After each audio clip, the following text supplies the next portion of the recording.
s'est effectué, nonobstant les mauvaises langues, nonobstant les prophéties de malheur, un changement a bien eu lieu.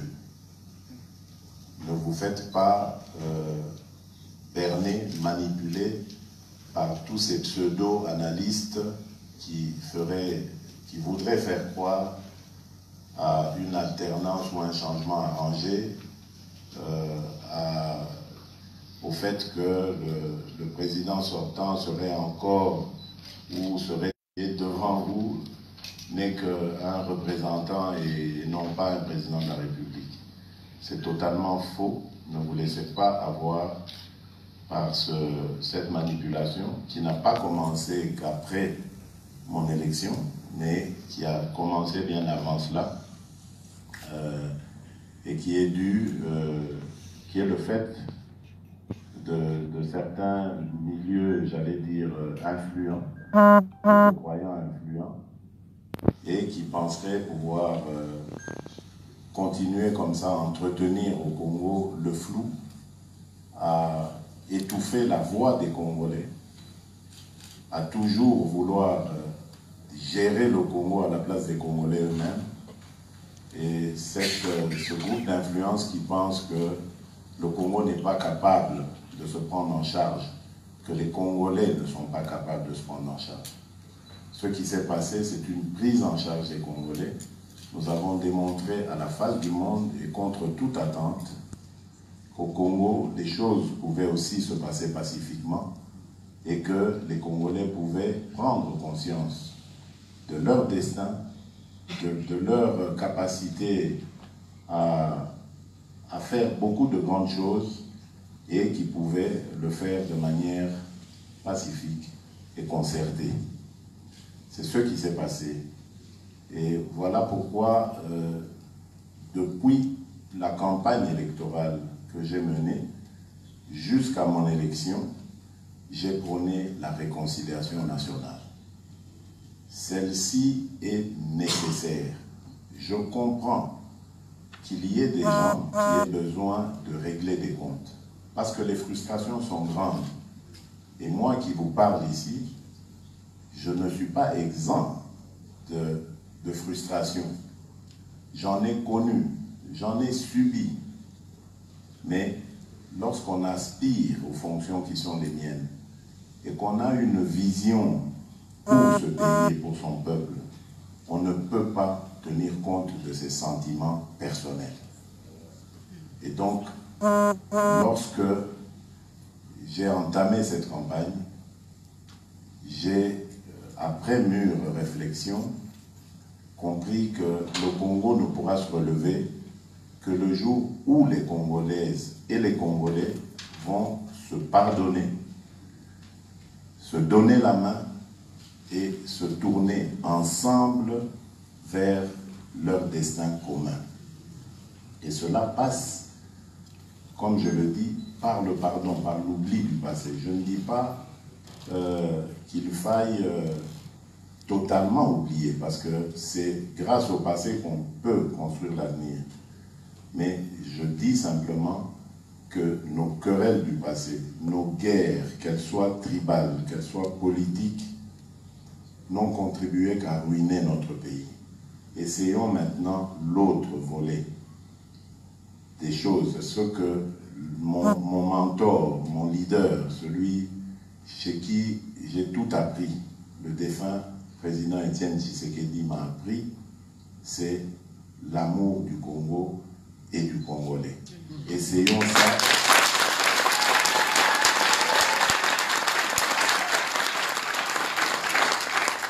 Et je disais donc, essayons ça pour voir ce que ça va nous donner. Et c'est ce que j'ai défendu durant toute ma campagne et que je propose aux Congolais maintenant. Ça, je ne cesserai jamais de le dire. J'ai commencé cela dès le premier jour où j'ai pris les rênes du pays, après la passation du pouvoir avec mon prédécesseur. J'ai réuni le Conseil supérieur de la défense et j'ai voulu savoir ce qui se passe réellement au niveau sécuritaire dans notre pays. Et vous savez que nous avons encore des zones très sensibles à ce point de vue-là, c'est-à-dire à l'est du pays, dans le Grand Nord aussi, ainsi qu'au centre du pays. Nous avons encore des zones de violence, des zones où il y a des exactions qui font que nos compatriotes ne vivent pas une vie paisible. Et on ne peut pas parler de développement dans notre pays tant qu'il y aura des Congolaises et des Congolais qui vivent dans des conditions inhumaines. Voilà pourquoi je mettrai tout le paquet pour ramener la paix et la sécurité pour tous les Congolais.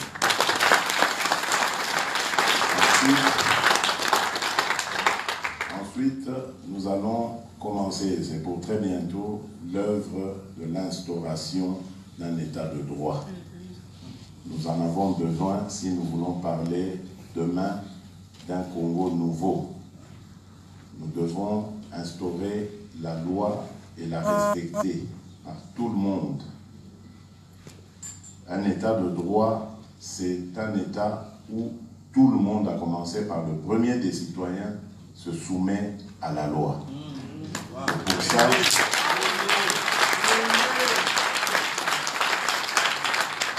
Et pour ça, nous avons besoin d'une justice juste. Des magistrats qui seront les vecteurs de cet état de droit, qui soient de probité avérée. Et nous avons besoin d'une administration qui fonctionne comme il se doit. Une administration débarrassée de corruption et de bien d'autres antivaleurs comme nous les avons connues dans notre pays. C'est ça, c'est ça.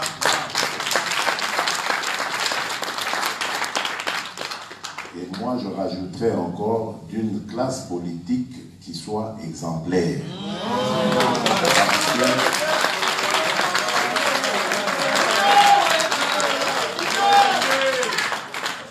Parce qu'il y a ces jours derniers des scènes auxquelles j'ai assisté et qui m'ont totalement révolté.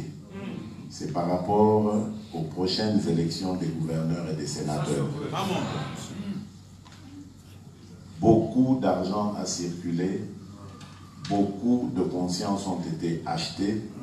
C'est devenu même indécent d'en parler et d'en entendre parler. Ça m'a tellement dégoûté que je suis en train de me poser la question de savoir si vraiment ça vaut la peine d'aller à ces élections-là. Parce que tout est acheté, tout est arrangé, à tel point que nous aurons des gouverneurs qui passeront leur temps à récupérer tout l'argent qu'ils nous ont sorti.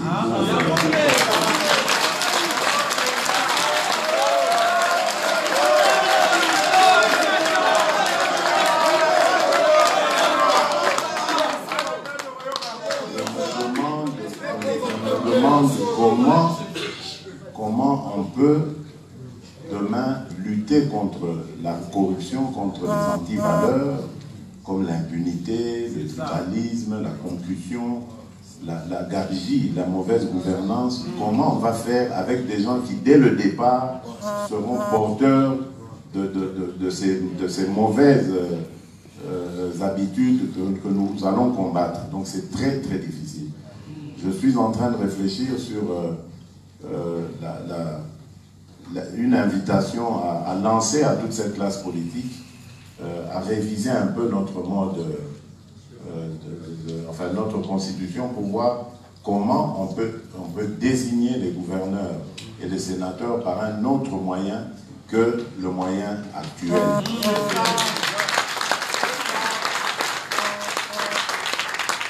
Et donc ça fera partie vraiment de mon combat. Il n'est absolument pas question de continuer à vivre comme ça. C'est à cause justement de ce genre de méthode que notre pays a été ruiné complètement. Et donc il faut vraiment mettre fin à ça. Nous allons nous attaquer très fermement à ces choses-là. Alors, très vite, dans les jours qui viennent, nous aurons un gouvernement, comme vous le savez. J'ai entendu beaucoup de spéculations, mais vous devez comprendre qu'il s'est passé non seulement une élection présidentielle, mais il y a eu aussi des législatives au niveau national et provincial. Et donc, ces législatives ont donné ce qu'elles ont donné. On peut en faire les commentaires qu'on veut, mais est-il que, bon, il y a une majorité ou un groupe qui prétend être cette majorité. On attend évidemment de l'identifier comme il se doit pour confirmer que c'est bien cette majorité-là. Ensuite, nous irons dans des discussions politiques, puisque le président que je suis n'acceptera pas d'être juste un président qui règne, mais qui ne gouverne pas.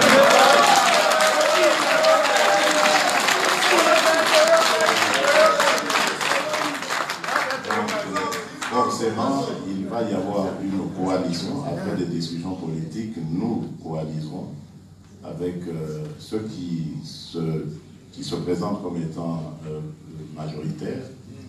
Et c'est une coalition qui ne va pas se passer comme on a toujours vu dans notre pays.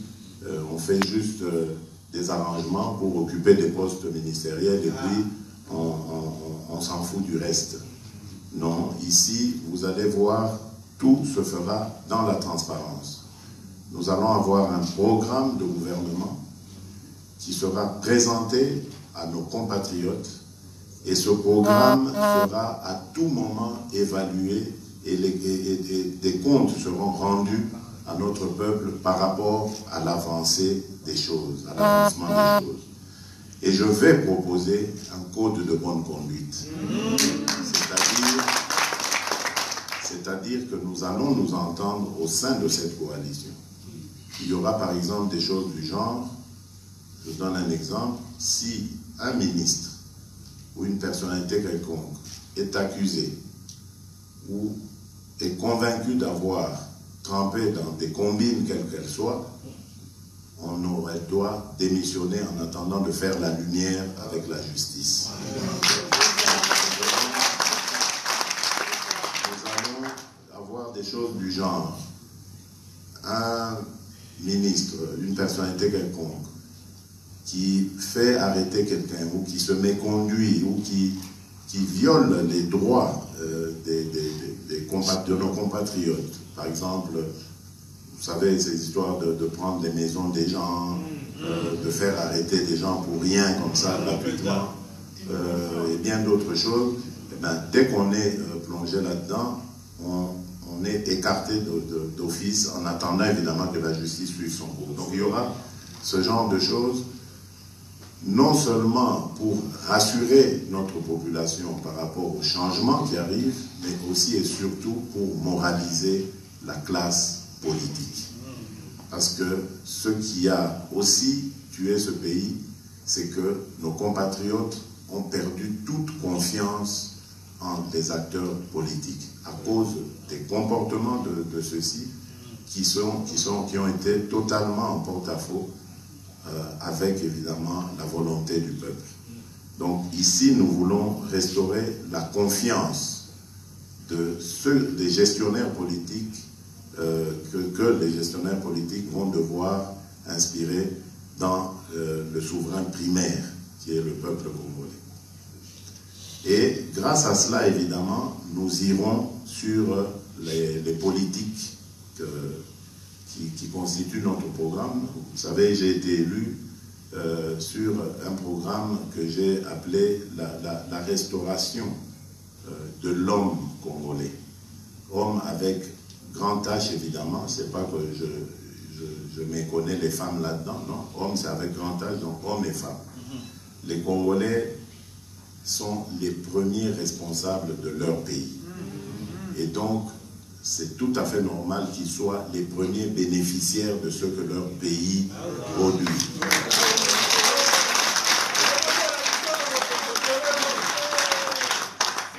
Nous en avons assez de voir les Congolais être de plus en plus pauvres tandis que d'autres viennent s'enrichir grâce à notre pays et deviennent de plus en plus riches. Nous ne sommes pas racistes, nous ne sommes pas totalement contre la présence étrangère chez nous, mais nous sommes simplement pour l'équité. Nous sommes propriétaires de ce pays regorge de beaucoup de potentialités et c'est la moindre des choses que de vouloir à ce que le produit de ces potentialités bénéficie d'abord aux filles et aux fils de ce pays. Amen. Ensuite, nous allons mettre les conditions les plus attrayantes qui soient afin que, évidemment, ceux qui vont venir dans notre pays avec de bonnes intentions, celles d'investir et de créer de l'emploi, parce que nous n'allons plus nous arrêter à simplement l'extraction des minerais et puis son envoi à l'extérieur, à l'étranger, mais nous allons demander aux investisseurs de créer aussi des industries de transformation chez nous. Cela permettra évidemment de faire de la valeur ajoutée et de créer, surtout de créer des emplois, de rentrer beaucoup d'argent dans notre pays. Nous aurons une politique régionale aussi très avancée. Vous avez vu que depuis que je suis élu, je n'ai consacré mes déplacements qu'en Afrique. C'est parce que j'ai beaucoup d'attachement à mon continent et beaucoup de projets par rapport à cela. L'Afrique est le continent de demain. Je pense que pour cela, il faut que nous, Africains, commencions d'abord par nous donner la main et qu'on travaille les uns avec les autres.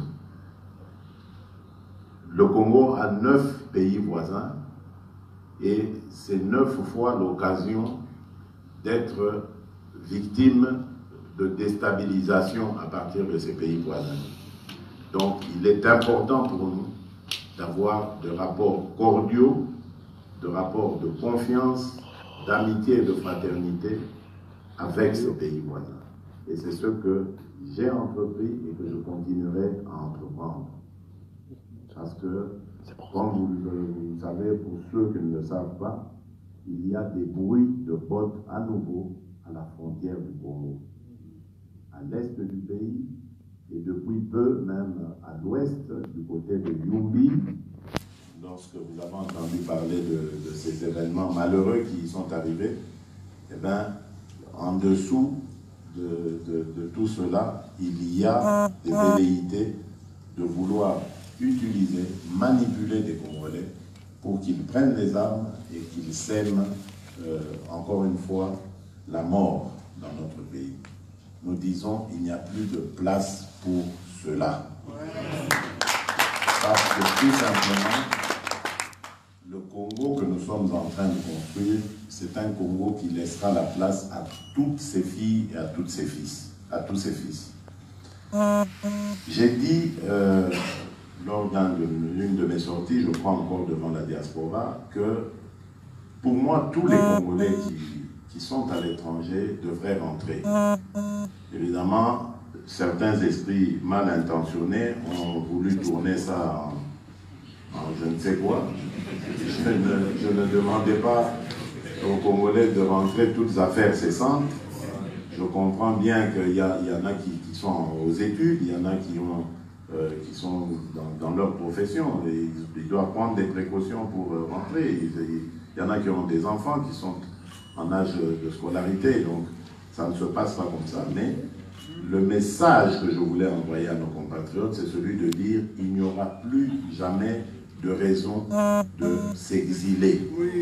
Parce que il n'y aura plus de répression au Congo pour des opinions politiques.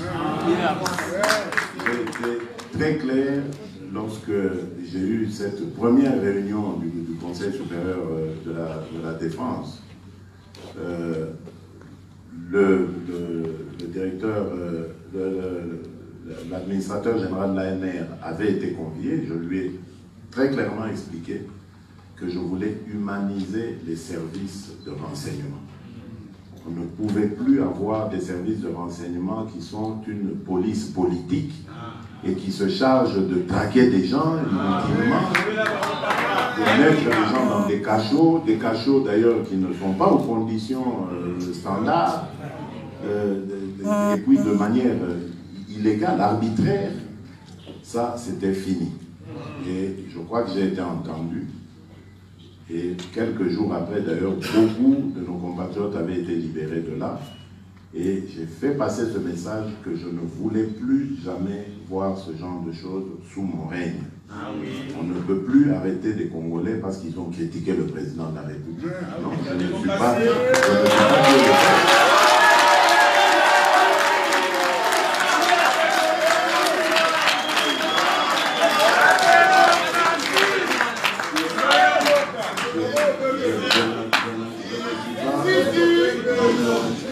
pas Dieu le Père, et même Dieu le Père, il y a des gens, même Dieu le Père, il y a des gens qui l'insultent. Donc je dis que je ne veux plus entendre parler d'arrestation parce qu'on a osé critiquer le président de la République.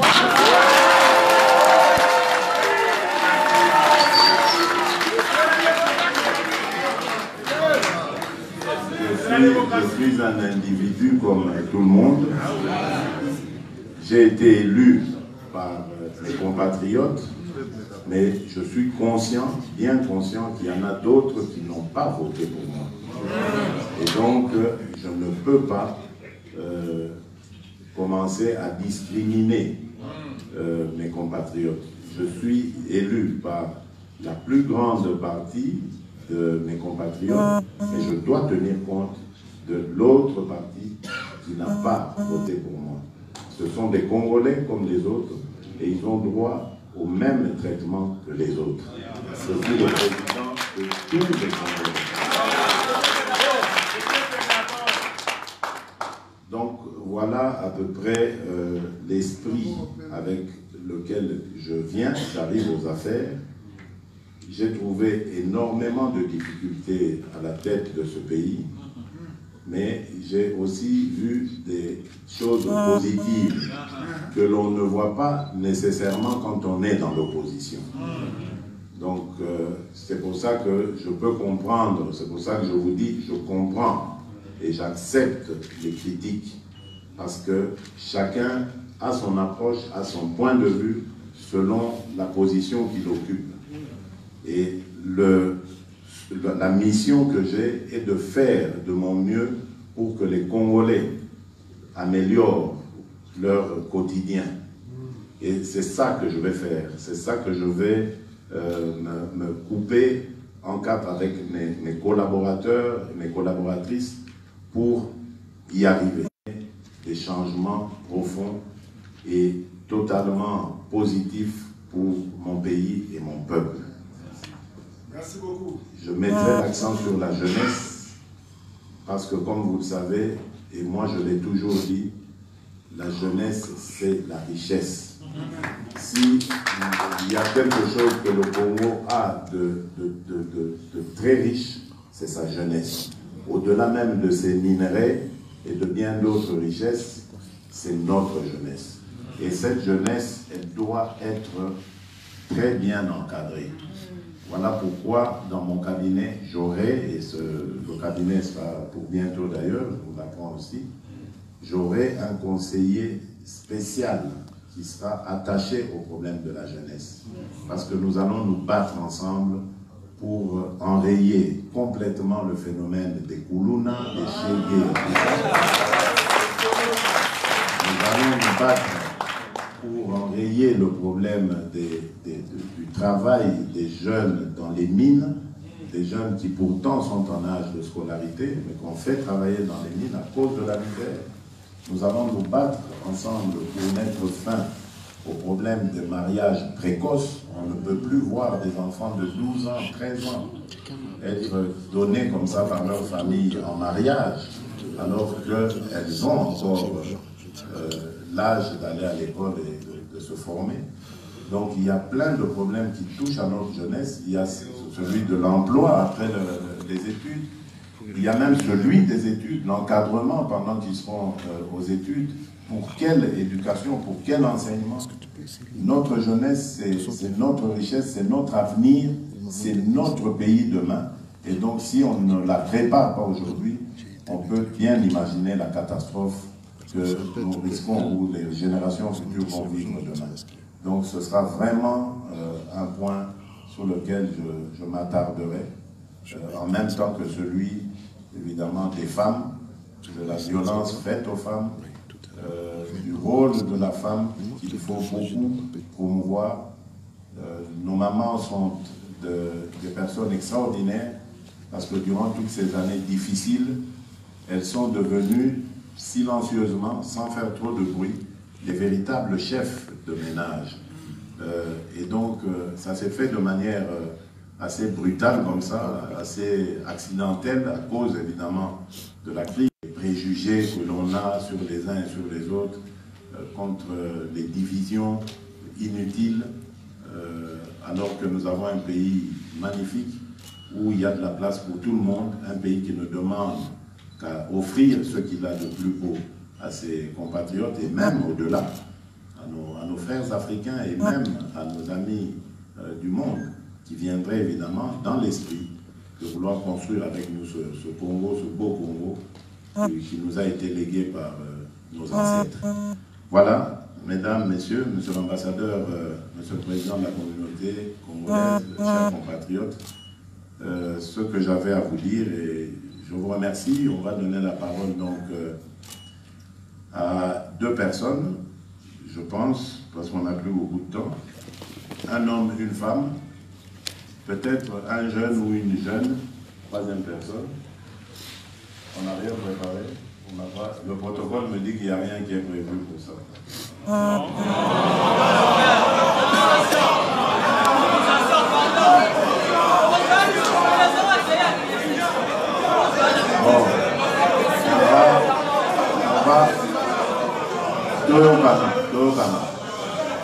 on va donner la parole. Je rends la parole au président de la communauté congolaise.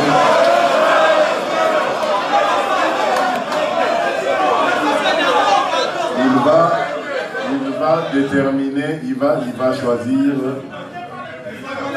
les trois personnes.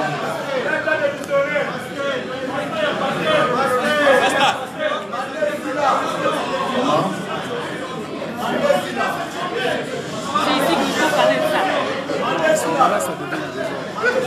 Bon, mandé ici là, pour ça, ils ont l'élection, bon, mandé ici là.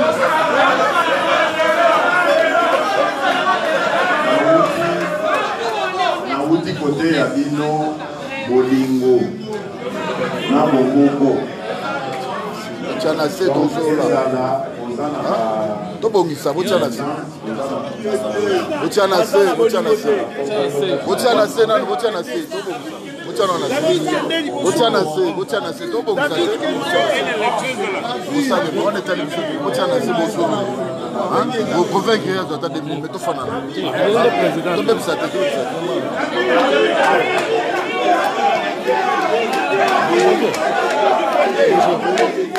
bonjour mon frère.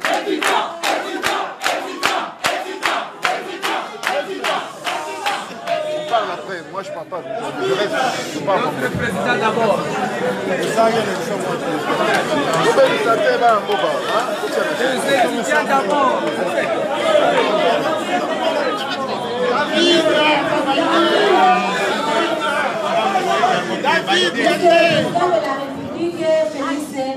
Je vous remercie et je vous salue au nom de Dieu Tout-Puissant, au nom de Jésus-Christ de Nazareth. Ce que je te demande premièrement, et quand même d'aller savoir les prophètes de Comte de Paul Dominique, puisque tout ce que le prophète de Comte de Paul Dominique a annoncé à l'Iloba, ça a accompli. À partir de l'époque de Mobutu, puisque moi j'étais à la résidence, il avait prononcé ça chez Mobutu, c'était aussi accompli que la passation du pouvoir sera pacifiquement et le sang de papa se déroulé au Congo. Mais maintenant aussi, il a annoncé ça chez Kabila, au régime de Kabila, que le régime de Kabila aussi, lorsque la passation des pouvoirs sera aussi, le sang ne va pas tomber au Congo. C'est ça aussi est accompli par, je vous en prie, de chercher le processus de je voulais dire ceci. Je voulais seulement demander les partis politiques et les MPR, puisque moi je suis la fille des MPR. Je voulais seulement demander si c'est ce que ces partis politiques-là existent ou ça n'existe pas. Si ça n'existe pas, papa, l'honorable président, je suis la fille de cette famille-là. Renouveler ces partis politiques, pardon. Et nous avons aussi un vieux papa qui est ici au camp, qui voulait dialoguer avec toi, mais il n'a pas le temps pour qu'il puisse dialoguer avec toi. Les villages démocratie. J'ai amené aussi ce message. On s'est battu pour ça. Puisque il est ici en Namibie. Voilà même les Américains. Et c'est Tony que ces gens-là ici. On a des choses sérieuses. Oh, c'est rien, c'est rien. Elle a parlé. Les étudiants.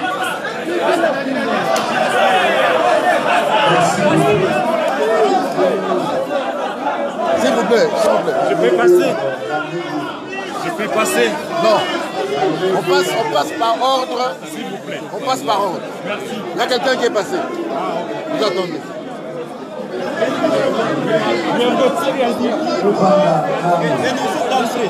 So, let's sit down. Donc, passez, il faut d'abord redémarrer.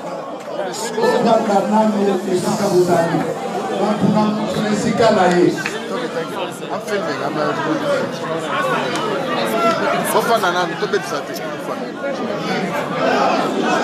It's okay, it's okay, it's okay.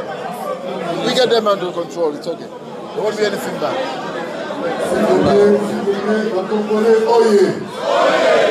Congolais, oye! On a qui s'inquiète, tout ça rappelle Libeko, n'est-ce pas?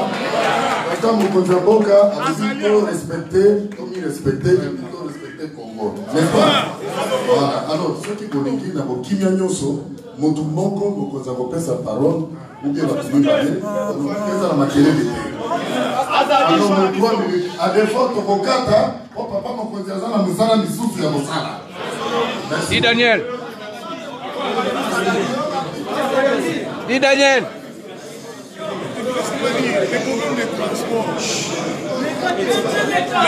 Dis Daniel.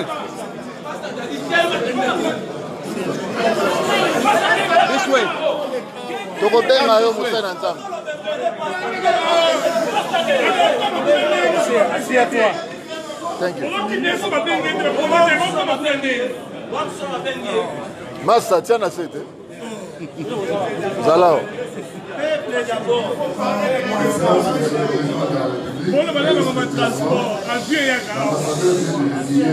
Membre de médecins parmi la communauté qui puisse poser une question. Monsieur le représentant des médecins.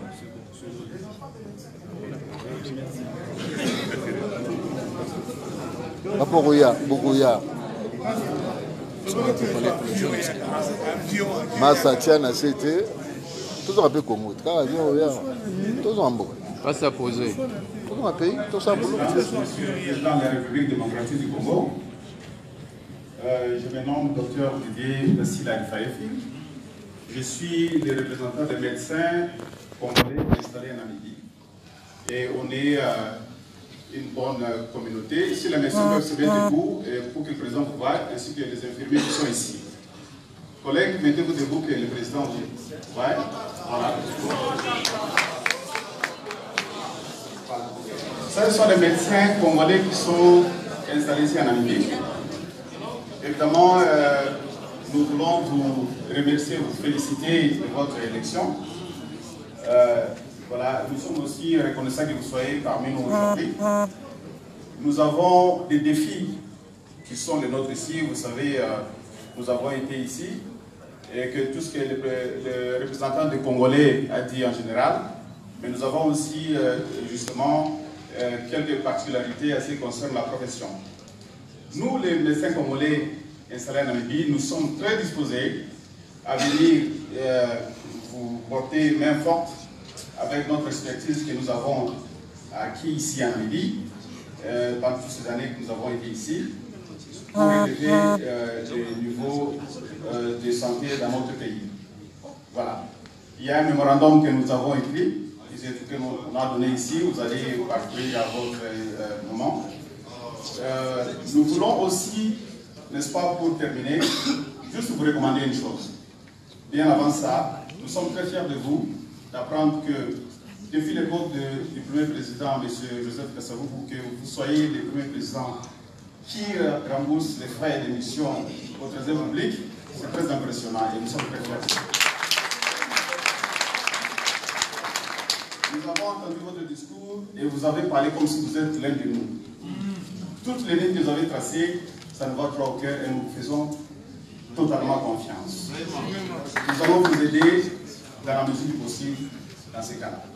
Voilà. La dernière chose, c'est que dans ce pays où nous vivons, nous sommes tranquilles. Pourquoi? Parce que c'est un pays qui se bat pour l'état de droit. Ici, il n'y a pas beaucoup d'arbitraires, comme vous allez souligner. Et nous vous suggérons, dans toutes les tractations politiques dans la formation du gouvernement au Congo, nous vous suggérons de ne pas manquer un ministère, le ministère de la Justice. Monsieur le Président, prenez ce ministère-là dans vos charges. La justice élève la nation. Si vous avez la justice, vous avez le contrôle de la nation. Ne ratez pas ça. Laissez l'économie, laissez tout ce qu'ils veulent prendre. Prenez la justice, parce que la justice met l'ordre. Et avec ça, vous allez gagner votre tâche. Nous vous remercions. Merci.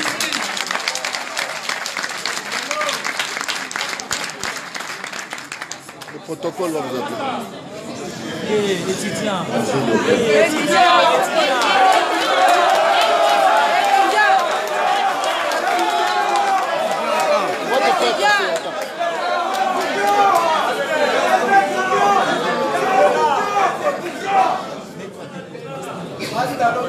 Monsieur le Président,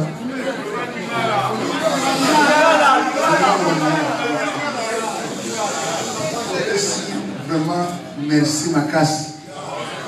Dream na biso to ndoto na biso ekokisami. Soko tomona bato baza koganga na salle eza esengo. Toza na esengo makasi ya président oyo tolota oyo tobunda azwi pouvoir lelo. Et l'autre lobby, lobby est vraiment réponse à ma question à mission. C'est quoi? À part un docteur à lobby sur la justice, tous les cabarets et belé, tous les nitos sengayo, président à mission, on sale effort, mais on soit fait défense. Sans justice, na défense, tout se retrouver dit.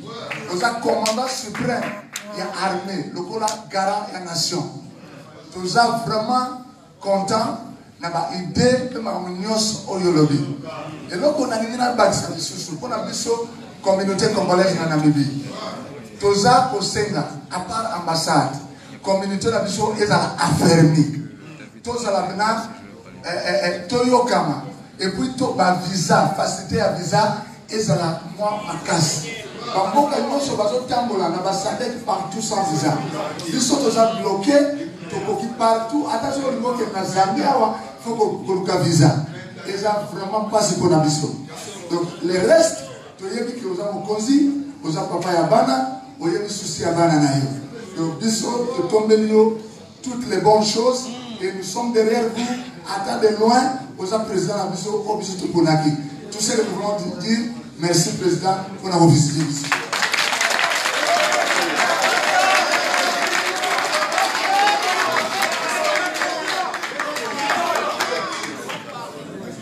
Merci. Étudiant.